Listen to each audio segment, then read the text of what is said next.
Bonjour, bonsoir, bienvenue à la LM Africa Medias.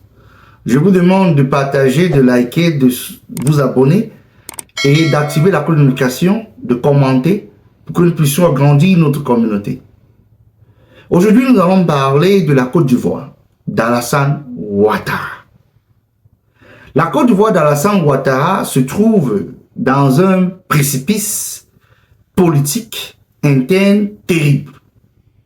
Et Alassane Ouattara est prêt à tout, pour tout, obtenir tout et renverser tout parti politique qui tenterait ou qui a des ambitions de le débouter du pouvoir. C'est pour cela que le peuple ivoirien doit forcément prendre ses responsabilités en main et aussi l'AES doit comprendre que ça suffit en fait partie de l'existence de Ouattara au pouvoir. Je l'ai déjà dit dans plusieurs de mes vidéos. Ouattara était quelqu'un de très malin et aussi souvent de très brutal. Vous avez suivi tous l'événement qui s'est passé au plateau où certains manifestants ont essuyé des tirs à balles réelles un peu de partout, volant, blessant et meurtri. Cela n'a pas été mentionné dans aucune chaîne néocoloniale impérialiste que vous connaissez. Mais on va parler de ces partis politiques qui sont asphyxiés, brutalisés et qui essayent de respirer un peu d'air, de survivre à toute cette pression politique qui s'abat sur eux. Vous avez certains individus comme Blé Goudé, un individu versatile qui ne connaît réellement pas où se trouver. Aujourd'hui, il fait les louanges d'Alassane Ouattara. Demain, il se transforme en opposant. Après-demain, il devient société civile. Blé Goudé est héritier de ce parti politique qu'on appelle le COJEC, auquel il a été élu, je pense bien, en 2019. Mais Blé Goudé est inconsistant depuis la sortie de prison à La Haye. On ne sait s'il a eu à subir du traumatisme ou ce que maintenant son ennemi préféré, c'est Laurent Gbagbo. Nous avons aussi Guillaume Soro. Guillaume Soro, pourchassé en Occident, s'est enfui dans l'AES, mais malgré cela, Ouattara et ses sbires essayent de le retrouver, de le craquer, de l'éliminer, sans même qu'il ait les pieds en Côte d'Ivoire. Il est toujours l'élément qui a une dangerosité selon Ouattara à son pouvoir. Guillaume Soro, un leader forcément craint du pouvoir de Ouattara, juste peut-être parce que Ouattara connaît la force de frappe de Guillaume Soro dans le système. Il ne perd nullement aucun œil sur Guillaume Soro. Guillaume Soro, dernièrement en visite pour rencontrer le président, l'actuel président ghanéen, Mahama, qui est le leader du Ghana actuellement et est proche ami de Guillaume Soro. Guillaume Soro qui avait été chassé par Nana Akufo-Addo, qui était un ami très proche d'Alassane Ouattara, qui a chassé Guillaume Soro comme un malpropre. Et Guillaume Soro s'était vu embarrassé, humilié par l'ami proche d'Alassane Ouattara. Maintenant, Guillaume Soro est en fuite dans l'AES, mais est toujours craint par le pouvoir d'Alassane Ouattara parce que c'est la personne en question qui est capable de renverser peut-être Alassane Ouattara sur le plan de l'équilibre de la force armée. Maintenant, Guillaume Soro n'est forcément pas la personne qui qui voudrait prendre encore peut-être les armes, mais a décidé d'aller dans le canal politique, comme tout homme politique, mais est toujours pourchassé par l'esprit de Ouattara. Maintenant, nous allons parler du chouchou national, Laurent Gbagbo, que lui, il a été condamné depuis la haie sans même mettre les pieds au territoire ivoirien. Laurent Gbagbo a été condamné par contumace, 20 ans, comme d'habitude. Ouattara connaît distribuer les 20 ans, comme il a eu à donner à Guillaume Soro, donner à Blé Goudé, et il s'est rassuré de mettre Laurent Gbagbo au banc de touche, comme le reste, sans les permettre d'être dans la liste électorale. Laurent Gbagbo, déterminé à prendre le pouvoir de la manière légale, a décidé qu'il sera candidat. Mais Ouattara a décidé, grâce à son administration, grâce à sa justice, grâce à sa commission électorale indépendante, que tous ces partis d'opposition soient mis au banc de touche. Et a décidé que même avec la force, il va les tabasser, les matraquer, les massacrer pour qu'ils ne participent pas aux élections. Laurent Gbagbo, avec ses partisans, nombreux qu'ils soient, sont déterminés à pouvoir lutter. D'autres personnes comme les Afin Guessan, que eux, ils sont disparus de la place politique, que lorsqu'ils ont été brutalisés une fois par le système, vraiment, on ne sait pas si ils ont une perte énergétique de continuer le combat, ou bien ils ont décidé d'être soumis au RHDP. Par moment, les Afin Guessan sortent de leur sommeil pour décider s'ils vont continuer la course à l'élection. Par moment, ils disparaissent, on ne les entend plus parler. Maintenant, nous revenons sur Thiam. Parce que Thiam, c'est la personne qui subit actuellement une chasse à l'homme sans merci par le régime d'Alassane Ouattara. Alassane Ouattara a décidé ainsi de pouvoir matraquer toute personne dans le PDCI RDA qui va tenter de pouvoir être candidat, parce que Alassane Ouattara a juré de tous ses dieux qu'il ne laissera personne s'approprier du PDCI RDA, que même avec la force, il va les imposer une discipline de parti politique auquel il n'en a pas le droit.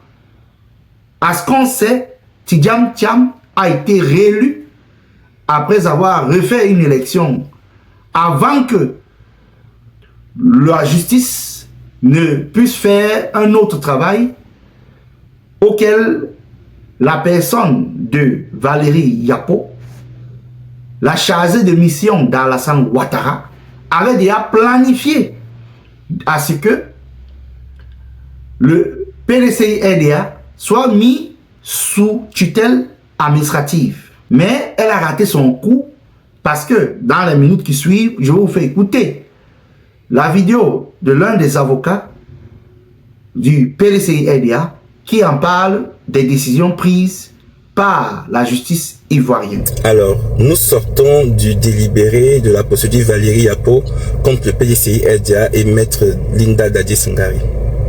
En somme, Valérie Yapo a été déboutée de 4 sur 5 de ses demandes. Donc j'estime qu'elle a perdu le procès au profit du PDCI RDA. Valérie Yapo a demandé 5 choses. Elle a demandé qu'on annule la sanction qu'il a exclue temporairement. Elle a demandé qu'on annule l'élection du président Thiam. Elle a demandé qu'on annule les organes que le président Thiam a mis en place. Elle a demandé qu'on suspende leurs activités et qu'on désigne un administrateur provisoire. Finalement, le tribunal a estimé qu'elle devait annuler la sanction de Valérie Yapo, ce que nous avions déjà fait. Donc la sanction de Valérie Yapo a été annulée par le tribunal. Par ailleurs, elle a été déboutée de toutes ses demandes. Elle a aussi demandé des dommages et intérêts. Le tribunal l'a déboutée de ses dommages et intérêts. Donc, pour vous mettre à l'aise et vous informer de la situation réelle, le PDCI RDA a gagné son procès. Si Valérie Yapo estime qu'elle n'est pas satisfaite de la décision, elle pourra faire appel. Merci à tous.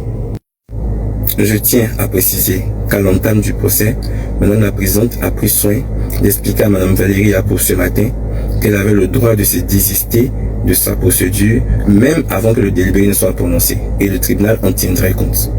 Mais Valérie Yapo n'a pas souhaité se désister de sa procédure, et résultat, elle a perdu 90% du procès. Merci à tous. Alors, pour toutes les personnes qui rêvaient de voir le PDCI sous administration provisoire décidé par la justice, c'est bien dommage parce que la justice a refusé de mettre le PDCI sous administration provisoire. Merci à tous. Comme vous avez écouté, je ne sais pas, peut-être c'est l'un des avocats du PDCI-RDA ou militant du PDCI-RDA, je ne sais pas sa position, mais il a résumé cela. Valérie Yapo a été déboutée par la justice même d'Alassane Ouattara. C'est vrai que la justice n'avait même pas le choix. Valérie Yapo, réellement le plan de Valérie Yapo, c'était de mettre le PDCI-RDA sous administration provisoire. Comment est-ce que tu peux être membre d'un parti, tu demandes les dommages et intérêts? Je me pose la question. Comment tu peux demander les dommages et intérêts, donc ça veut dire qu'elle demande les pédiens à son parti politique? Mais je me pose la question, elle est vraiment militante du PDCI-RDA ou bien c'est juste une adversaire politique qui est en train de jouer son jeu et a décidé de poursuivre le PDCI-RDA? Je suis un peu confus de demander les dommages et intérêts. Valérie Yapo, moi je savais, j'avais dit ça depuis dans ma première vidéo, c'est une chargée de mission d'Alassane Ouattara. Maintenant qu'elle a été déboutée par la justice du même Alassane Ouattara, auquel la justice n'avait pas de choix, maintenant elle est obligée de jouer les infiltrés. Mais c'est ce qu'elle va faire. Et le PDCI-RDA n'a pas fini avec la justice. Parce que dans la vidéo qui suit, je vais vous démontrer là où il y a anguille sur roche. Et là où le PDCI-RDA doit se préparer à cette bataille. Parce que dans cette vidéo et l'analyse qui va suivre, vous allez comprendre beaucoup de choses. Que Valérie Yapo était juste la personne qui était en train de préparer le terrain de ce qui va suivre. Il y a l'un des grands membres du PDCI-RDA, Maurice Kako Kigayo, qui a décidé de démissionner du PDCI. Ça veut dire qu'il y a des infiltrés dans le système. Ça veut dire que maintenant, Alassane Ouattara est passé à la vitesse supérieure. De pouvoir faire en sorte qu'il y ait des démissions massives au PDCI-RDA pour déstabiliser le parti de l'intérieur. Alassane Ouattara, c'est quelqu'un de très futé, quelqu'un qui a eu à enrouler à la farine plusieurs grands politiciens, vous pouvez comprendre. Maintenant, il va pousser certains membres du PDCI-RDA en leur donnant des pédiens, beaucoup d'argent, pour qu'ils démissionnent. Parce que dans la tête d'Alassane Ouattara, le PDCI-RDA appartient au RHDP. Il faut le comprendre comme ça.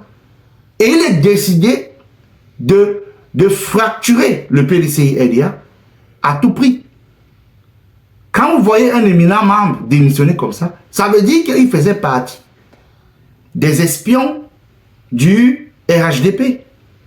Et je peux vous en dire qu'il y en a encore beaucoup là, au PDCI-RDA, qui sont des espions. Donc Tidjane Thiam doit bien se tenir. Parce que ces gens sont là pour filer les informations et fragiliser ce parti politique qu'il a élu. Écoutons cet autre parti, où ce que, ici, on parle de la nationalité, encore une fois de plus, de Tidjane Thiam. Le PDCI-RDA doit se préparer, parce que voilà une autre porte qui s'ouvre, où ce qu'il y aura un combat frontal avec la justice, une fois de plus. Écoutons cette partie d'émission et on continue notre analyse. Brice nous envoie très rapidement avant de passer à vous. Je vais vous poser une question. J'aime toujours commencer par des questions de droit. Non, je vous ai avec moi, mais c'est une question qui va paraître angoissante pour vous. Ne m'en voulez pas. Je vous prie. Je discute en préparant cette émission avec un juriste très rompu aux questions juridiques. Et il me dit, c'est important, monsieur Sia, parce que il vaut mieux envisager tous les aspects et prendre ses précautions. Ce juriste me dit, Brice Nzamba, vous allez me dire ce que vous pensez. Il me dit que le communiqué du ministre ivoirien de la Justice, puisque monsieur Augustin Kwame, directeur des affaires pénales et civiles du ministère ivoirien de la Justice, a dit le 28 avril dernier que Tidjane Thiam est ivoirien. Et ce juriste me dit, cette sortie médiatique n'a aucun fondement juridique, qui n'appartient pas au ministère de la Justice de dire si Tidjane Thiam est ivoirien ou pas, que c'est à un juge de le décider.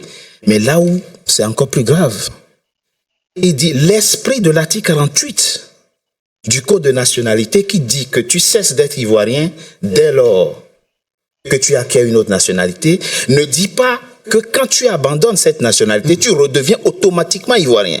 Qu'il faut que Tidjane Thiam fasse la demande de réintégrer la nationalité ivoirienne, que c'est exactement comme la nationalité française, que quand tu cesses d'être français, pour redevenir français, il faut faire une demande de réintégration de la nationalité française. Mais pire, et je vais finir là-dessus, ce qu'il dit qui est encore pire, il dit si actuellement, un juge ivoirien délivre un certificat de nationalité à Tidjane Thiam, il aura commis une faute professionnelle parce qu'il n'a pas la preuve matérielle, qu'il n'a pas d'autre nationalité entre-temps. Qu'il faut qu'il fasse une déclaration sur l'honneur pour dire que désormais, il ne dispose d'aucune autre nationalité. Bon. Quel est votre avis, maître Brice Nzamba, avocat au barreau de Paris, sur cette question? Oui, vous avez écouté ce journaliste vraiment qui a élaboré exactement lorsqu'il y a anguille sur roche. Et j'ai écouté cette émission en fond et c'est vraiment instructif pour certaines personnes qui veulent avoir des connaissances dans le domaine juridique sur le plan de nationalité en Côte d'Ivoire. Il dit bien qu'il a contacté un très grand juriste qui est spécialiste dans le domaine de constitution ivoirien, qui a dit que la déclaration que le ministre de la Justice avait faite n'a aucune valeur juridique. Que le fait que Tidjane Thiam a déposé sa nationalité française, il est maintenant ivoirien. Que ça n'a aucune valeur juridique. Et je pense que ce juriste a raison. Parce que quand vous constatez, il dit qu'il a même amplifié en disant que d'après ce juriste, Tidjane Thiam doit faire une déclaration sous honneur en faisant une demande précise, en disant qu'il a abandonné complètement d'autres nationalités. Que, à l'heure qu'on parle, il ne peut pas dire qu'il n'est plus français. Parce qu'il n'a pas encore fait cette déclaration sur honneur auprès d'un juge assermenté. Vous voyez là où le RHDP est en train de vous attendre. Le RHDP avec ses juges vous ont piégé sur ce point. Parce qu'il dit là, je pense que c'est là où il y aura problème. Parce que Tidjane Thiam doit forcément aller le faire.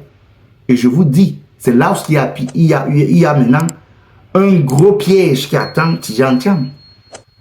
Et vous allez écouter un des membres du PDCI-RDA auquel j'ai compris pourquoi est-ce qu'ils ne veulent pas aller là-bas. Parce que c'est une route glissante que le RHDP est en train de vouloir les attendre. Et j'aimerais qu'on écoute la suite de cette analyse de cet avocat du barreau de Paris qui va vraiment élaborer sur cet article 48 ivoirien. Écoutons, regardons et reprenons-nous juste après. Cher Richard, je pense que dans ta question, il y a des éléments de réponse. Voilà, parce que l'article 48 prévoit que quand un Ivoirien fait une démarche volontaire pour acquérir une nationalité étrangère, cet Ivoirien perd la nationalité ivoirienne. Donc en ce moment-là, la nationalité ivoirienne, elle est perdue, on acquiert une nationalité nouvelle, donc étrangère. À partir du moment où cet Ivoirien renonce à la nationalité étrangère, l'Ivoirien ne peut pas, ipso facto, réintégrer la nationalité ivoirienne. Il faut faire une démarche positive. Il faut encore faire une démarche volontariste. Et donc, il faut faire une procédure de réintégration de la nationalité ivoirienne. mener cette procédure jusqu'au bout. Et c'est au bout de cette procédure que finalement on peut soit prendre un décret de réintégration à la nationalité ivoirienne ou prendre un acte administratif qui constate la réintégration, qui prend acte de la réintégration. Mais cette réintégration ne peut pas être automatique, c'est-à-dire je dirais ipso facto. Or, ici, ce qui est très intéressant avec le débat sur l'organisation interne du PDCI, c'est que le président Tidjane Thiam, on lui conteste la capacité d'être président parce que précisément il était français à l'époque. Oui. Bon, maintenant lui, il renonce à la nationalité française et donc il démissionne. Il organise un congrès, mais entre-temps, durant ces congrès, il ne fait pas la démonstration qu'il a fait la procédure de réintégration nationale ivoirienne. C'est ça. Ouais, c'est-à-dire qu'au moment où lui, il dit qu'il a été à nouveau élu président du PDCI, a-t-il fait la démonstration qu'il a mené une procédure de réintégration? Justifie-t-il d'un acte qui atteste de sa réintégration à la nationalité ivoirienne? Monsieur, je prends la responsabilité de poser cette question dans cette émission parce qu'il ne faut pas qu'on vous oppose autre chose après. Vous avez bien vu qu'il a fait une demande de nationalité, de certificat de nationalité, on ne le lui a pas donné. Et c'est très important parce que celui avec qui j'ai discuté dit ce n'était pas une suspension de nationalité ivoirienne, c'était une perte. Donc quand vous perdez une nationalité... Vous avez écouté cet éminent avocat, Brice Zamba, qui a vraiment déchiffré cet article 48 de la manière la plus simple. Et ce qu'il dit fait exactement sens. Il n'y a pas à discuter sur ça. Et puisque je n'ai pas l'autorité morale sur le plan juridique de le contredire, je ne fais qu'analyser selon ce qu'il dit. Il dit clairement que le fait que Tidjane Thiam a laissé sa nationalité française ne lui donne pas automatiquement la nationalité ivoirienne. Il a été clair sur ça. Que ce n'est pas quelque chose d'automatique. Ça veut dire que Tidjane Thiam doit faire et doit plaider sur honneur dans une lettre ou autre pour dire qu'il se désiste de toute autre nationalité qui adviendra, qu'il n'est aucunement responsable d'autres nationalités parce qu'il n'en veut pas et il a désisté totalement. C'est ça qu'il est en train de parler. Et que ça doit se faire auprès d'un juge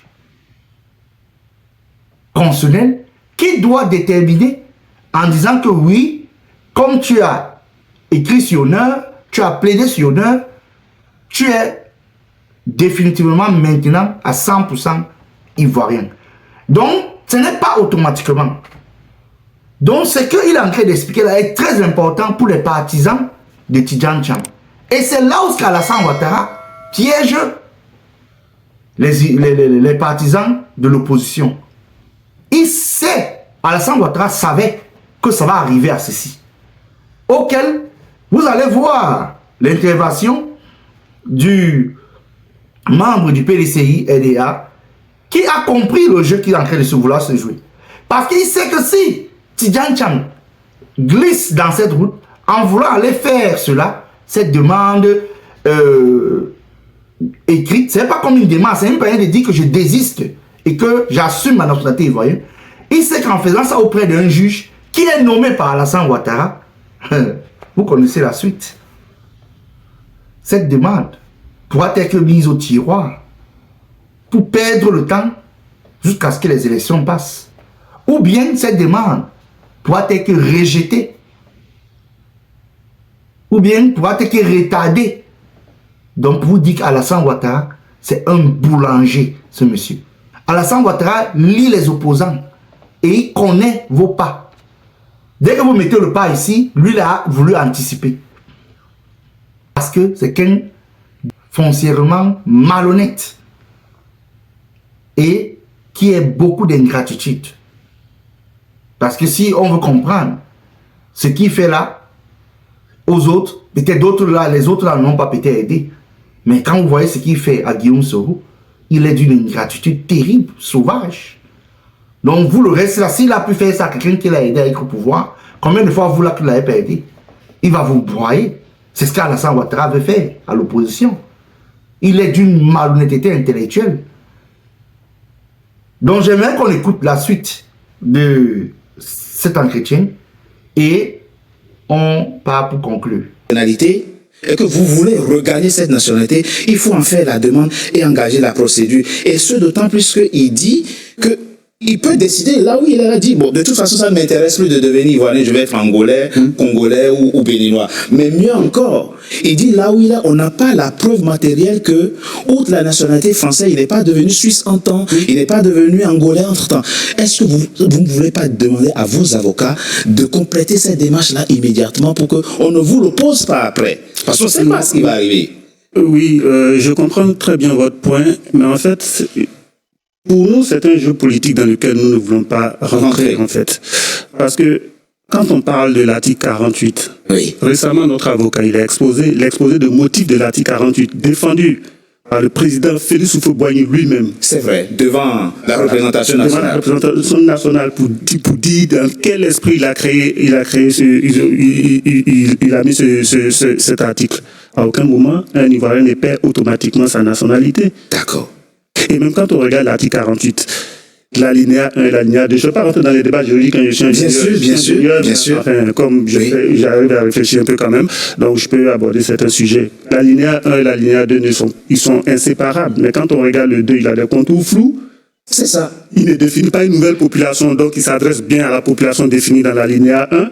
Et il dit qu'il y a des conditions qui doivent en fait entraîner la perte de cette nationalité. Oui. Donc pour nous, c'est un faux débat que le RHDP veut créer pour éluder les vrais sujets. Parce que quand on veut rentrer dans ces débats-là, mais le ministre Bion, il est député. Oui, mais il est de mère français. Et il a la double nationalité. Oui, non, j'arrive. Ah, c'est pas le même sujet. D'accord. Il a la double nationalité. Avant d'être député, il signe un engagement sur l'honneur pour dire qu'il a une seule nationalité, il n'a pas d'autre nationalité. D'accord. Le député doit être exclusivement ce qui n'a pas été fait. Ce qui n'a pas été fait. Il y en a plein comme ça. C'est vrai. Donc les gens se réveillent un matin et quand on fouille bien les placards, ils sont nombreux à avoir cette nationalité. Mais ce n'est pas mieux de faire la démarche maintenant qu'il dise, qu'il écrit, qu'il fasse une déclaration comme quoi je n'étais que français entre-temps. Il ne veut pas faire cela. Pourquoi? Parce qu'on met de l'eau au moulin du RHDP. Le RHDP nous a confisqué il a dit tout à l'heure qu'il n'était pas intéressé par affaiblir des partis, mais nous ont confisqué notre logo du PDCI dans leur logo pour dire que le PDCI fait partie du RHDP alors que nous disons que nous n'en sommes pas partie. Il y a un aspect intéressant quand même qu'on peut soulever au niveau des juges ivoiriens. C'est-à-dire que le juge qui a constaté là le 22 mai la régularisation de la gouvernance au sein du PDCI, aurait dû constate ipso facto que le président Tidjane Thiam est bien ivoirien. C'est ça. C'est ce qu'il dit. C'est ce que le juge dit en régularisant, en confirmant la régularisation. Non, c'est ce qu'il dit. Mais le juge... Il a rendu illégal la première de 2022, mais il n'est pas saisi par rapport à celle du 14 mai. Oui, mais et le juge considère que la première saisine n'a plus d'objet. C'est ça. Pourquoi? Parce qu'il considère que ça a été régularisé. Oui, c'est ça. Donc s'il considère que ça a été régularisé, c'est qu'il reconnaît que absolument. De facto. D'accord. On va dire ça comme ça. Voilà. On arrête ça comme ça. Voilà. Et de toute façon... Moi, je pense qu'il y a... Vous êtes pris au mot de toute façon. Le ministère de la Justice a dit Tidjane Thiam est ivoirien. Dans tous les cas, je pense qu'il y a une défiance vis-à-vis de la loi et des institutions de la République. Et je pense que c'est fait preuve de délinquance que de se comporter comme ça. Parce qu'en réalité, voilà quelqu'un qui viole les tests de son propre parti. C'est sûr, c'est connu de tout le monde. Et les gens sont heureux et fiers d'une telle situation, des démocrates. Lesquels? Donc, on a quelqu'un qui viole les tests de son propre parti, qui veut pas... Quand vous avez écouté cette autre section de cette vidéo, c'est là où il y a problème. Et même le membre du PDCI LIA a eu élaboré, a donné des arguments. Que dans l'article 48, l'alinéa 1 est clair, mais l'alinéa 2 qui doit préciser est flou. Quand on dit flou, ça veut dire que ce n'est pas précis. C'est vague. Et quand c'est vague, il y a anguille sur roche. Et c'est là où il y a problème. Déclaration sur l'honneur, il a pris un exemple du député Bion, qui veut aussi faire partie des élections, qui combat dans le moment Tidjane Thiam. Lui-même, il a eu ce problème, mais on ne l'a jamais créé de problème. Parce que forcément, il est plus proche du pouvoir que Tidjane Cham qui s'est éloigné. Et comme le membre du PLCI a dit, LDA, que le RHDP a toujours le logo du PLCI LDA dans ses armoiries. Vous voyez ça? Donc Alassane Ouattara, en qu'il dit au PLCI LDA que vous montez, vous descendez, vous êtes avec nous. On ne veut rien entendre. Sinon, je vais vous punir. C'est ce qu'Alassane Ouattara est en train de faire. Quelle malhonnêteté politique. Et, comme vous avez constaté, en même temps, le ministre, le juge a eu à dire, a eu à se prononcer quand Tidjane Cham partait dans ces trucs juridiques là, sur ça. Et on va les prendre sur mot. Parce qu'eux-mêmes, le RHDP, est tombé dans le piège, s'est prononcé déjà sur d'autres cas en agressant le problème de nationalité. Donc, pour dire, ce problème est vraiment terrible. Alors qu'Alassane Ouattara n'a pas subi cela. Il avait eu une faveur de Laurent Gbagbo. C'est pour ça que d'une part, certains Ivoiriens ne sont pas aussi contents de ce que Laurent Gbagbo avait fait. Parce que c'est grâce à lui qu'Alassane Ouattara est entré dans le jeu politique ivoirien. Et vous voyez comment Alassane Ouattara est ingrat envers celui qui l'a même permis d'entrer. C'est pour dire qu'Alassane Ouattara n'a aucune émotion pour aucun parti politique autre que le RHDP. Il a été ingrat avec tous ces gens qu'il a coopéré. Que ce soit Bédié, Gbagbo, Blé Gouda, alors, il ne le sent même pas. Guillaume Soro, alors qui est même celui, l'architecte du fait qu'il est président, il a alors, lui, il a broyé Guillaume Soro. GPS, même, il a déconstruit GPS. GPS, même sur le plan de parti politique, a été radié. Donc, vous voyez déjà. Et c'était tout pour cette vidéo. Je vous demande de vous abonner, d'activer la communication, de partager, de liker. Si vous voulez ce genre d'analyse, de point de vue, souvent, écrivez-moi sur mon email. Vous pouvez le trouver au niveau de mon profil, de ma chaîne, que j'ai eu à mettre. Vous pouvez m'envoyer des recommandations et je vais aller regarder si je suis intéressé. Je ferai forcément des articulations sur ça et je donnerai mon point de vue pour que nous puissions échanger en communauté. Partagez, abonnez-vous, activez vos communications comme j'ai dit, commentez et ne laissons plus entre les mains de la classe des incompétents, des vendeurs d'illusions. On se prend à la prochaine. Hasta la vista.